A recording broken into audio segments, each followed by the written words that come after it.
Alright, Assalamualaikum warahmatullahi wabarakatuh. Waalaikumsalam warahmatullahi wabarakatuh. Alright, thank you for coming, Khalifa and Wiwit. So today, without further ado, our agenda today, we would like to talk about cognitivism in language learning. But before we jump to our material, we know that in S1, we have a lot of theory of language learning. Such as cognitivism or behavioralism, and then elitism, and so on and so forth. But in this section, we will just focus on cognitivism theory. Okay.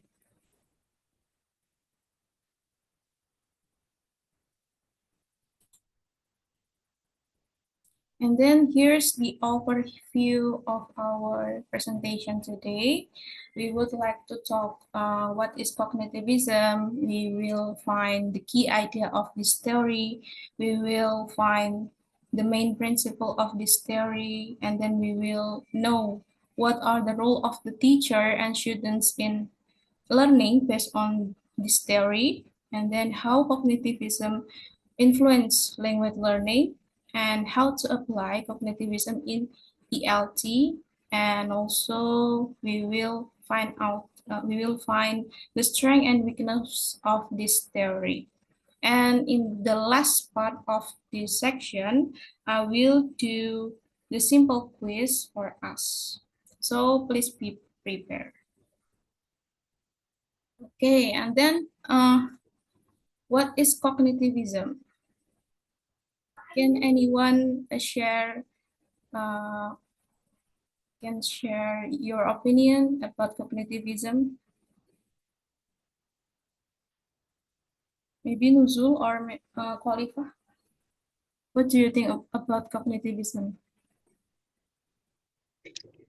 What I know about cognitivism is a learning theory that focuses on how person receive, process, and stores information. This learning theory emphasizes the learning process rather than the learning outcome. Yeah, It's my actually, opinion. yeah. How about you, Nuzul? Can you give your opinion? What I know about cognitivism is a theory that focuses on how people process and store information. Yeah, okay, thank you. How about you, Wiwit?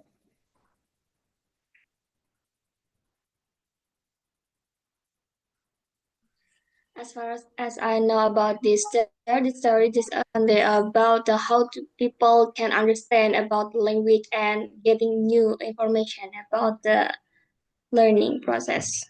All right, I think all of you have know about cognitivism, but let's find more about this theory and how this theory can apply in English language teaching later. All right, we know that this theory is a learning theory that emphasize mental process in learning, thinking, and problem solving.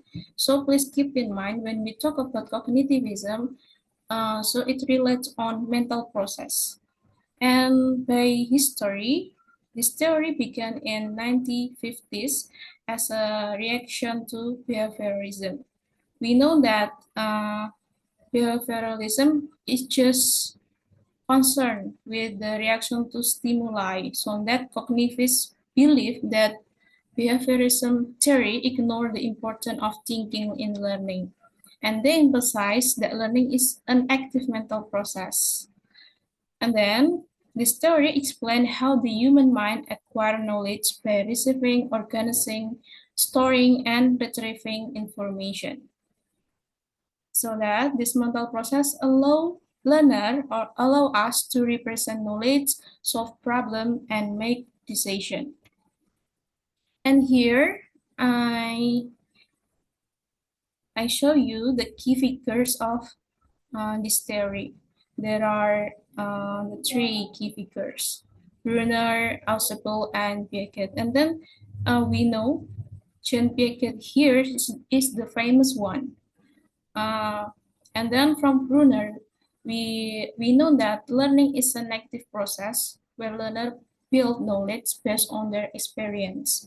Based on Ausubel, he emphasized that learning occurs when the new knowledge is meaningfully linked to existing concepts. And then from Piaget, we know that learning is a negative process where learners construct their own understanding through interaction with their environment. And their contribution from these three key figures, their contribution reinforce the idea that learning is not just about absorbing information, but actively engage with it to build meaningful knowledge. Okay, we know that cognitivism is not just about absorbing information, but actively engage with it to build meaningful knowledge. All right. And then what is the key idea of cognitivism? Before we apply this theory, we have to have understanding of the key idea of this theory. And the key idea is information processing, schema, attention, and memory. When we talk about information processing, by applying this theory, the learner can take some information from their environment, and then the learner can process it and produce their knowledge for an output like before. And then this process are guided by mental function. And for this theory, there are also schemas. Schema here is a mental structure that helps learner to organize and interpret information. After they can process the information, and then the learner can organize it and interpret information they got. After that, in the cognitive also tend to make our learner to focus on important information, and then they activate their memory to process of storing and retrieving information over time. All right, and then we have to know the main principles of cognitivism. We have to know, but before we know about the principle, we have to make sure that we know the aim of the principle. The aim of the principle is to enhance learner ability to understand, think about, integrate, and process new information. Here are the principles. The first one, we as an educator should make some learning in a clear purpose and direction. So we have to make sure that our learning is clear. And then our learning should follow a logical sequence within a broader context. Our learning can improve when information is structured into schema, as we know before about the key idea. There are also schema. And then the fourth one, our learning require active participation from students. It means that our learning process in our classroom have to make our students active, more active. And then the fifth, our learning should progress from analysis to discovery. And the last one, our learning strengths when students encode and organize information effectively. And then we as an educator sometimes wonder what are the role of teacher and students in learning based on this theory. Let's find out. The teacher in this theory acts as facilitator of learning, organizer and presenter of content, and then connector of new and prior knowledge, promoter of critical thinking, get our learner through thought-provoking question, adaptive to individual differences, supporter of cognitive development. And as we apply this theory in our learning, so that the student is expected to more active in our learning. So then they actively process information. They engage in mental processes. They can apply new knowledge. They can develop problem-solving skill. They can take responsibility for learning. They can use prior knowledge in new contexts, and then they can engage with learning material. And after all, they can reflect on our learning. But cognitivism is often criticized because sometimes it oversimplifies human cognition, since this theory just focus on mechanical process. In reality, human cognition is not purely mechanical. Sometimes it involves emotion, context, and interaction. So that it criticized because it sometimes ignores social and cultural context. In reality, learning does not happen in a vacuum setting. It's influenced by social interaction, culture, and real life context. So that as an educator, we have to pay attention before we choose or before we decide to apply this theory in our learning. And then how cognitivism influence language learning? Let's dive in. Okay, this theory influenced language learning by emphasizing active mental process. As we know before, that this theory is tend to emphasize the mental process like attention, memory, and problem solving. So that this approach encourage our learner to make meaningful learning, critical thinking, and the development of effective language strategies. And then here's cognitivism also aligned closely with the cognitive model discussed in this book. The book is the study of second language acquisition by Rod Ellis. Based on Ellis, the information processing model, we know that information processing model here from the key idea of this theory. Explain that learner gradually develop automaticity in language use through repeated exposure and practice. And based on this book, the language learner is treated as skill learning in a common way, like we are learning how to ride a bike, or we are play a violin, or we are to try play a guitar and something like that.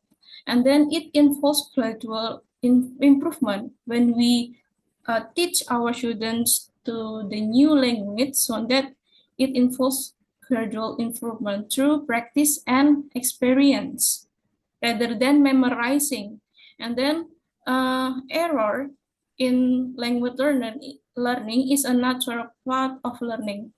It's showing progress rather than failure. And then here's, I got a framework from the book, from the study of SLA based on Alice. Here's, there are five steps how the second language learner process and internalize language input. The first step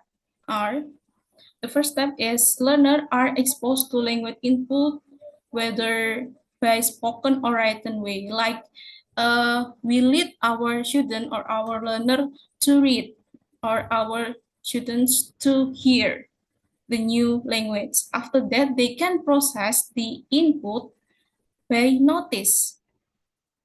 They notice some new vocabulary, or maybe new structure, grammatical structure, or something like that. After that, they can comprehend, they can understand what they are input, and then they store the input into their memory. It could be they in an implicit way or explicit way. In implicit way, they are acquired new knowledge unconsciously that lead our learner to natural language use. But in an explicit way, learner store new knowledge, something like grammatical rules, consciously. But in the last step, once they notice, they understand, and then they store into their memory, so that they can produce language, whether in speaking or writing, something like that. We know that from the framework, learning language is a gradual improvement. It's not immediate.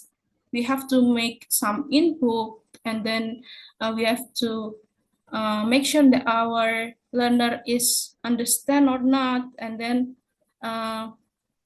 we can give some students some exposure to make sure that they can actively use the new language, so that they can produce the language target. They can speak, they can write. And then how to apply cognitivism, how to apply this theory in English language teachings. Because in this case, we focus on English language teaching here. Okay.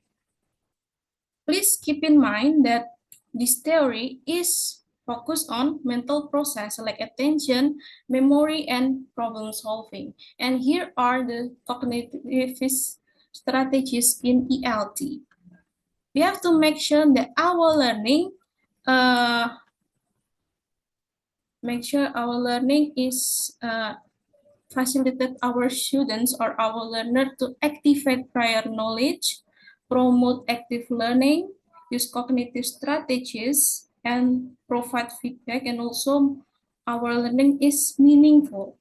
And then we have to know how to meet the strategies in ELT. Okay, let's break down. The first point is we have to activate their prior knowledge. As a teacher, we have to facilitate our learner to new concept, so that, we have to pay attention also with student existing knowledge. Simply, we can ask our student to recall previous lesson before we introducing new material. Or maybe we can make some activities like KWL chart, think, pair, share, or word association. And then the second point is we have to promote active learning.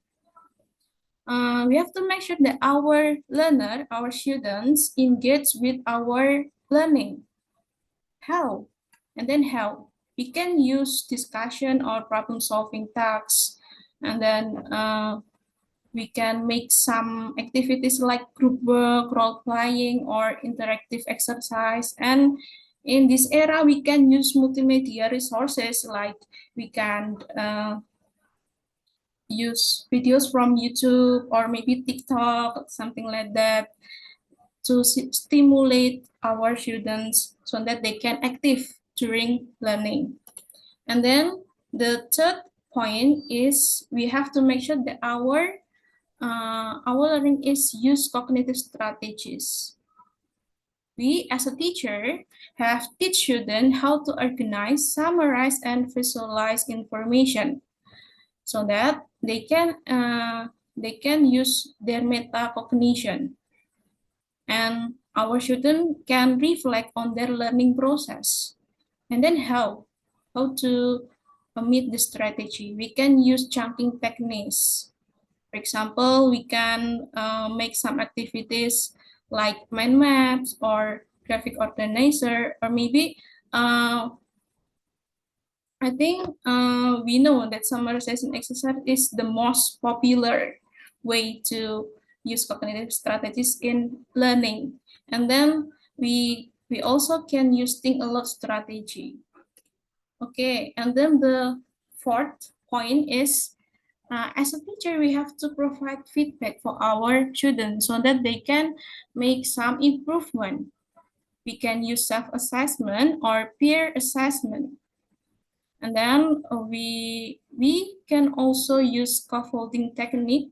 And then, for example, here's the activities, like we can do peer feedback, or maybe self-reflective journal, or maybe we held one-on-one meeting to discuss students' progress.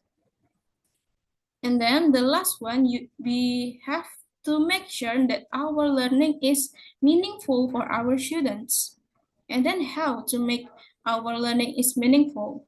You have to relate the lesson to real life context so that our students more motivated to our learning.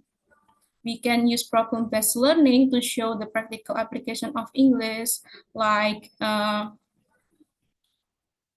example, this one, problem-based learning that gives students to a real life problem, like you planning to make assignment, for example, like planning a trip on a budget, and let them to find solution in English. So that you as a teacher active to bring the language, in this case is English, actively in their cognitive ability. And then after that, we will find out the strength and the weakness of this theory.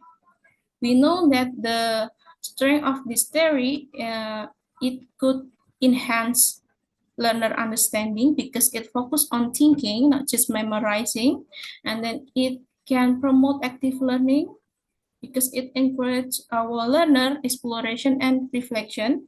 It can support structured learning because as a teacher, we use step-by-step teaching methods, and then it can improve memory retention because it helps our learner to store, to recall information better.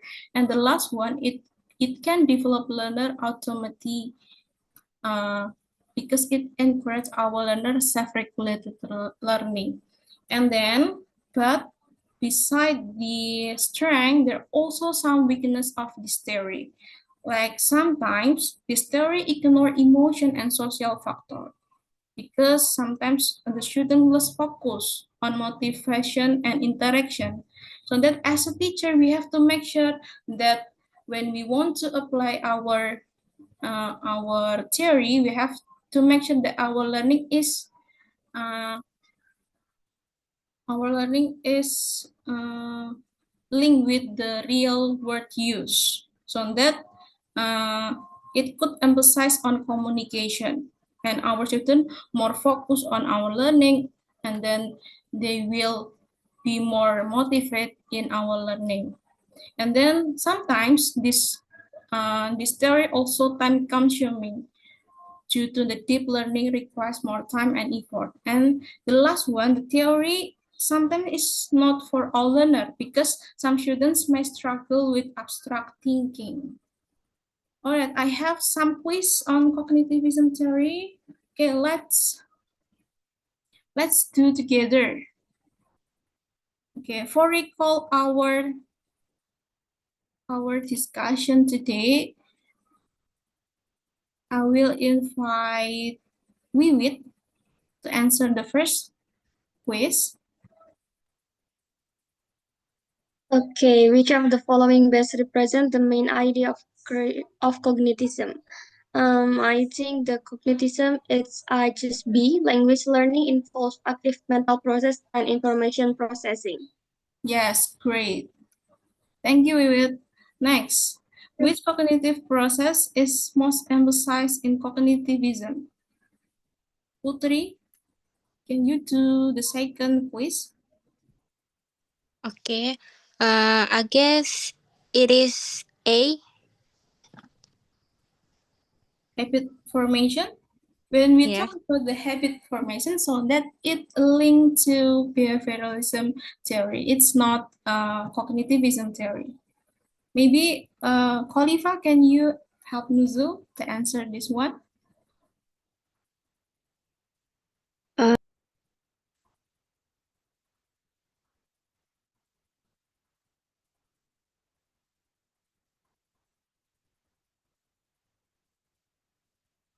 Khalifa?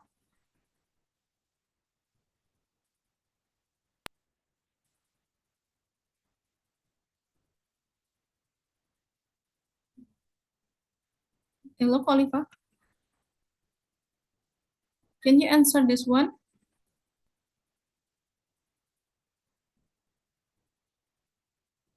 All right, which cognitive process is most emphasized in cognitivism? The best answer is memory and problem solving. All right, and then the third one. Vivid, can you help me to answer the quiz? The third one, please. And the answer is process language input by constructing meaning through mental process like schema activation. Yeah, okay, thank you very much, Vivid. Okay, the last one. Is there any volunteer to answer the last one? Which of the following classroom activities aligns with cognitivism? Which one is the best answer from the quiz? Is it B, ma'am, Miss? Engaging in problem solving, tasks, and discussion. Yeah, that's right. Okay. Thank you very much for answering my quiz. So that I will. Okay, and then from the cognitivism theory, have you ever practiced or have you ever applied this theory in your classroom? Do you want to share your experience during teaching?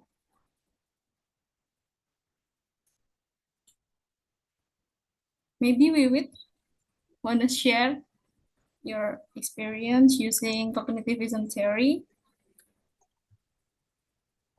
Okay, maybe for the step by step that I heard from your explanation before, I think I never realized that I have applied it in my classroom or not because I don't know about the step by step, but I just only giving them vocabulary and ask them to repetition again and again. And in every meeting, I ask them about the vocabulary that I have shared in the last meeting. This only that maybe in the next I will more available with this theory.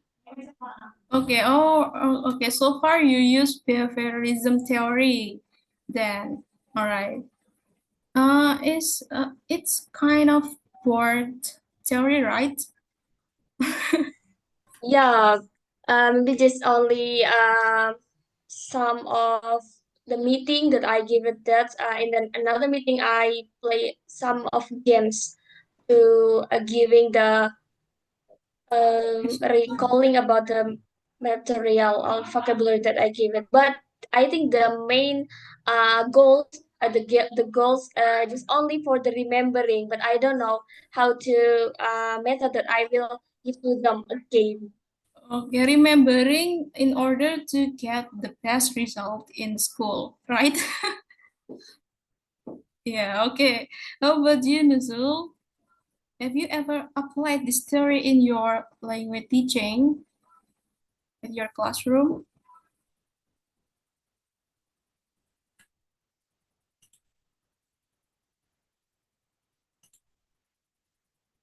Or maybe Khalifa? Do you have an experience using this theory in your classroom before? Not yet? All right. Okay, thank you for coming, guys. Thank you for participating in our presentation today. I hope you get new knowledge from this presentation. Have a nice day. Goodbye. Bye. Thank you, Miss. Thank you. Thank you.